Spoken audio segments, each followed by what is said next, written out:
IPL తాజా edition కోసం royal Challengers Bengaluru franchise గురువారం ప్రీ సీజన్ క్యాంపునకు శ్రీకారం చుట్టింది. అయితే జట్టు మాజీ captain star batter Virat Kohli మాత్రం ఈ క్యాంపునకు హాజరు కాలేదు. కోహ్లీ కాస్త ఆలస్యంగా శిబిరంలో చేరనున్నాడని తెలుస్తోంది. ఫ్రాంచైజ్ల వ్యవహారాల్ని పరిశీలిస్తున్న బీసీసీఐ ఎందుకు గల కారణాన్ని వెల్లడించింది. వ్యక్తిగత కారణాలతో ఆటకు దూరంగా ఉంటూ విశ్రాంతి తీసుకుంటున్న కోహ్లీ త్వరలోనే జట్టుతో కలుస్తాడని తెలిపింది. తన భార్య అనుష్క శర్మ ప్రసవం నేపథ్యంలో కోహ్లీ లండన్కు వెళ్లిన విషయం తెలిసిందే.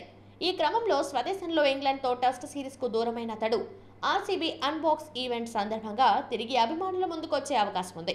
ఇదిలా ఉంటే RCB captain Faf du Plessis తో పాటు West Indies star Alzarri Joseph pre season క్యాంపులో చేరారు. ఐపీఎల్ 2024 ఆరంభానికి ముందు ఆర్సీబీ పలు మార్పులు చేసిన విషయం తెలిసిందే. ఈ క్రమంలో కొత్త head coach యాండీ flower, cricket director మో బొబట్లు జట్టుతో చేరి శిబిరాన్ని పర్యవేక్షిస్తున్నారు. ఈ నేపథ్యంలో కెప్టెన్ డు ప్లెసిస్ మాట్లాడుతూ యాండీ ఫ్లవర్ అద్భుతమైన వ్యక్తి, ఇలాంటి కోచ్ మార్గదర్శకంలో ముందుకు సాగటం మా జట్టు చేసుకున్న అదృష్టం, గొప్ప మనసున్న వ్యక్తి అంటూ హర్షం వ్యక్తం చేశారు. మరోవైపు యాండీ ఫ్లవర్ సైతం ఆర్సీబీ చరిత్రలోని ఓ నూతన అధ్యాయంలో తాము కూడా భాగస్వాములు కావటం సంతోషంగా ఉందని అన్నారు.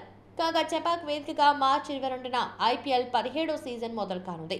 Defending champion Chennai super Kings ఒక్కసారి కూడా టైటిల్ గెలవని ఆర్సీబీ మధ్య తాజా ఎడిషన్ తొలి మ్యాచ్ జరగనుంది.